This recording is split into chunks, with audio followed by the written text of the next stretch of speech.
I can't help but notice that some of what you're saying sounds a lot like kind of the definition of democracy in general. This idea that two wolves and a sheep can decide what to have for dinner. And, we've seen this mantra repeated over and over again, the greater good of the greater number, for centuries, for a millennia, of this idea that one cannot separate their mind from in this indoctrinated world. This idea that we must be controlled, we must follow the pack, that 51% can rule the 49%. I mean, what are your thoughts on this? Ultimately, this push for democracy and these attacks on people who say maybe democracy isn't the best way to go. They instantly get hounded by people as if they're the next Hitler or something. Well, of course, I feel sorry for them in a way. Now, if they know what they're doing and they've been to school and that they are professional propagandists, I have no sympathy for them. Mm-hmm. But a lot of them, of course, are victims of this whole propaganda program themselves. They actually believe that they've been so well programmed. And by the way, I'm not trying to hold myself aside and say I'm smarter or better than these people, because, Josh, I was there at one time. When I was in school, that's exactly where I was. If you went to public school, I can't believe that it wouldn't be. Yeah, of course. It all seemed like a great idea. The greater good of the greater number. What's wrong with that? And democracy and all of those things. But then I began to question, and that's what they don't want us to do. That's why they take down people like us from the internet and they don't allow us on the mainstream media, because they don't want anyone questioning some of these sacred cows. And I think that anybody that does just ask a few questions about democracy, they'll very quickly, first of all, they'll find out that the people that drafted the American Constitution did not like democracy at all. And they said, we're not creating a democracy, we're creating a republic. And if you go back to the literature of the time now today you won't find it, but go back to the literature of the time, people knew the difference between a republic and a democracy, and they wrote about it, they talked about it. And the leaders said, democracy always destroys itself. It always ends up in dictatorship. Once people discover that they can vote themselves benefits out of the treasury, they'll just keep voting for the people that promise them the most benefits at the expense of someone else, until finally the country is bankrupt. And then everybody's in panic and everybody's in rage and they start killing each other, and then they have to have martial law, and now you get a dictatorship and so forth. And these guys talked about this thing 200 years ago. And so it's not new. And then you get to finally say, well, if that's not a good system, take a lynch mob. Well, there's democracy. There's only one dissenting vote. Mm-hmm. Oh, wow. Oh, wait a minute. Yeah. And then you start to ask questions. Well, okay, the majority should rule, but on all things? Are there some things that even the majority shouldn't mess around with? Now you're talking about a republic. You bet. There are certain inalienable rights that come with the individual. And it doesn't make any difference if you are a minority of one against a million. You have the right to free speech. Even if a million people say you don't, in the kind of system we want to live under, that system will say, yes, that one person has a right to speak his mind, even if a million people don't like it. It's not a question of numbers. Yeah, I got a comment today. I did a video that I posted today or the day before when I post this video. Anyway, I posted a video talking about the alternatives to government, and one person commented that I think they're exaggerating, but they said 90% of people are not very good people, and they said for that reason we need democracy.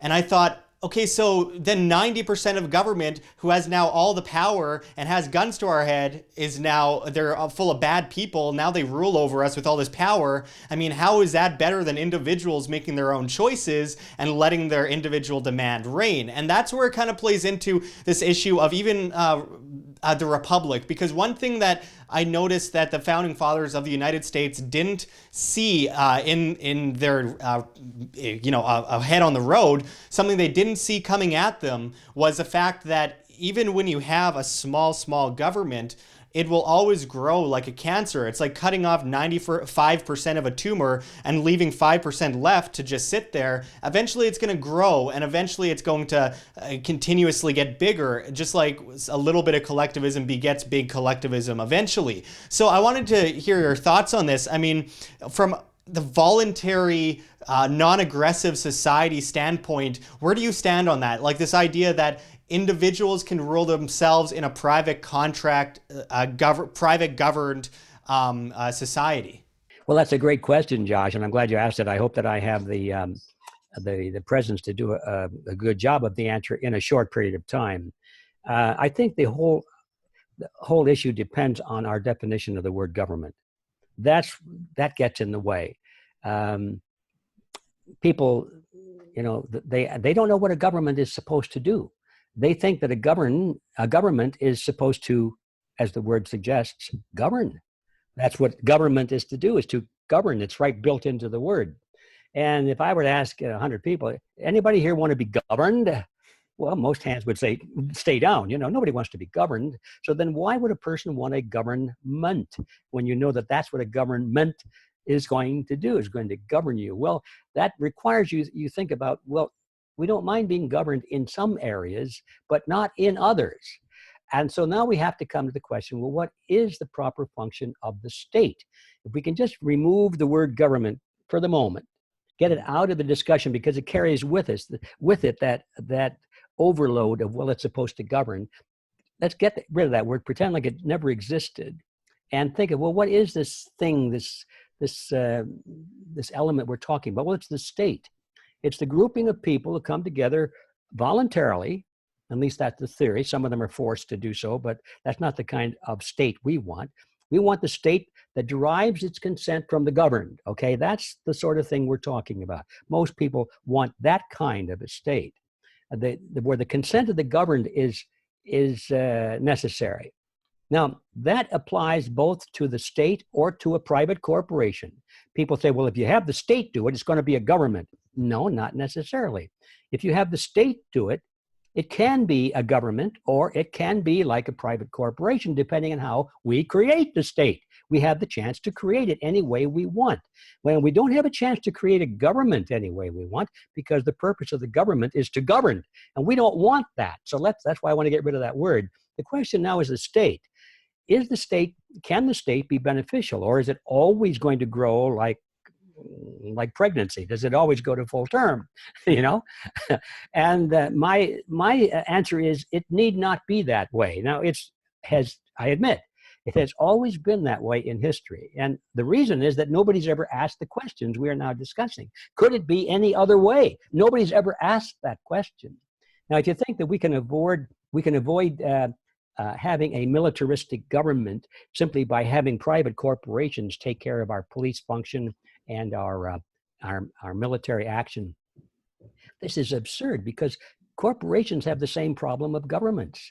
They can get out of hand too. They can creep. And if you think that that's the solution, just go think about Blackwater, for example. Now, there's a private company, and you don't want Blackwater running your lives or governing you or serving you, supposedly, then you want a government doing so. No, and I will just cut in for one moment. We have to remember the difference between, certain corporations that get a ton of money from the government and are propped up by the state. Like Blackwater has gotten a ridiculous amount of money from the government. So it's not like they kind of just rose up by the demand of the populace with their dollar, Right. But yeah, I agree with that. But even if it had, theoretically, I could see some corporation that says, yeah, we don't like governments, Mm-hmm. Well, it's actually happened. You go back to the origin of the Cosa Nostra in what we now call Italy. Cosa Nostra came up as individual security guards that would guard landholders' property and their families against the marauding bands of governments, little governments, and from criminals. And so they hired the gunslingers. The same thing happened in the West. And that was good. It was all private, not government. And yet, 2 generations later, the gunslingers now owned all the property. They had usurped the power. They were given the authority to hold the guns and to force people, and that power got out of hand, and now they were the Cosa Nostra. So just because it's private and not government makes no difference whatsoever. Once you allocate to some group of people, you say, yes, we give you the right to use coercion against us as a group. It will grow and grow and grow unless you put definite limits on it. And it makes no difference whether it's called the government or called a corporation or called an association or called whatever name you want to give it. And you've got the basic problem that power corrupts. So the challenge then is, how do you build a system for this voluntary action among people for their mutual defense? And they will always form into such groups. By the way, this is instinctive. We have a herd instinct. We form together for a mutual protection. Most mammals do that. Most species do that. Humans definitely do it. So it's not a question of whether we should do it or not. The question is, how do we structure it when it happens? So I think, and now I'll get to my point, if we get rid of the word government and ask ourselves, what do we want this group to do that we're going to give authority to use force on our behalf? We want it to govern us? No. What do we want the state to do? And the answer is, I think for most people, we want this state to protect us, not to govern us, to protect us, to protect our lives, our liberty, and our property, and nothing more, because that's the only authority we have to use force. We can use force, even lethal force, against another human being. For what purpose? To protect our own lives, our property, and our liberty, our freedom, but nothing more. Nobody would condemn us for injuring someone or even killing someone to defend our lives, our liberty, or our property. But if we injure someone because we want them to go to a certain school, or not wear seat belts, or not open their shops on Sunday, or not to pay an employee less than a certain rate, all of the other stuff that we get into, individuals do not have the right to force another person to adhere to those rules. And therefore, since we don't have the right, we cannot delegate that right to our employees, our representatives, or whatever we want to call them. So now I believe that instead of calling this thing a government, we should call it a state. And then we should then say, what kind of a state will it be? And my answer is, we should call it a protectorate. Let's use that word. And then we should be very careful to define that the protectorate is there just to protect the lives, liberty, and property of its citizens, nothing more, and get on with our lives. I think, in other words, that's my answer to your question. This business of anarchy versus governments is a false debate, because we're not using the right words. I would definitely agree that we're not using the right words. Of course, the word anarchy could mean so many different things these days. I mean, it could be anything from voluntarism to anarcho-communism, which is really just another way of saying we want to get rid of the government and reform a gigantic collective entity that will rule everybody with an iron fist. But I do want to, of course, say that, in this kind of society where, individuals are like the protectorate that you speak of, it would be a very interesting, theory anyway, to create a protectorate, but under the voluntary private contract. So individuals within this protectorate agree with the terms of the protectorate. And instead of, saying, well, us, the collective, say that you must follow the rules of this protectorate, and there could be a form of unrestricted governance that can grow out of that. So I think the private contract idea of individuals agreeing or consenting to the group, to the idea, would be the most voluntary, free way of doing so, or else I feel like it could just turn into collectivism again, because we saw with in the past, the United States government started as more of a protectorate, of course, and it grew very fast, especially looking at the selling out to Britain in the 1790s under Alexander Hamilton, and the growth of state, the growth of monetary powers, and so on. It feels like unless you have an agreement with the populace and every individual member of that populace, then it will always kind of get out of control and people will use force against other people. Well, it's an interesting point, but I would differ on most of what you just said. I agree, but I would differ on the point that we need the individual consent of every member of society, because that's not the idea. If we had a government, then I would say yes. Everybody would have to consent to have their individual choices controlled. Individual choices, what they do all day long, and what they say, and what they think, and what they wear, what jobs they have, and all that stuff. Yeah, you got to agree to that. But we're talking about a very restricted area of negativity here. The proper function of the state is negative, not positive. It's to protect lives, liberty, and property. Now, we don't need everybody in society to agree to that, because the criminals and the killers will not agree to it.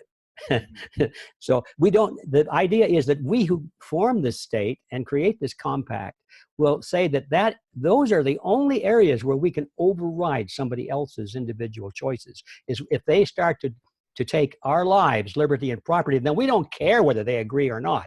So that's the point. The point of using coercion. In other words, the restriction is on our part, not on the part of everyone else. We have to say we refrain from trying to coerce any kind of activity unless it fits that very narrow field. And if it fits in there, then we're coming after you because it's in our own self-defense.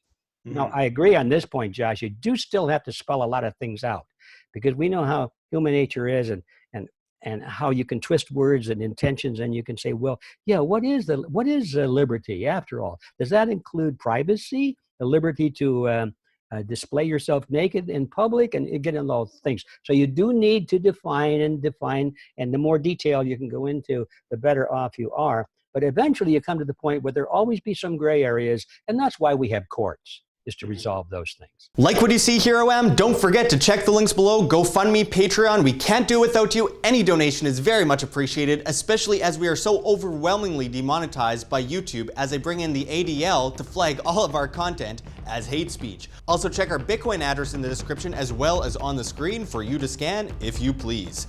And also check us out at Steemit at Josh Sigurdson, the future of social media, where you get paid in the upvote of your post in cryptocurrency, Steem that is. So don't forget to check us out there, and find us at Anarchapulco 2019. I know it's early, but this is such an exciting event coming up with Ron Paul, Judge Napolitano, David Icke, Larkin Rose, Jeff Berwick, all the usual characters, and it's going to be amazing. So we hope to see you there. Make sure to check the link for Anarchapulco below and use promo code WHAM to save as much as 15% on your tickets. We hope to see you there. But until next time, this is Josh Sigurdson signing out from World Alternative Media.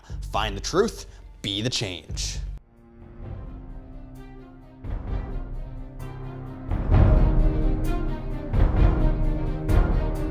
I'm sure you have already changed people's minds in your young age because you're involved, and I like that.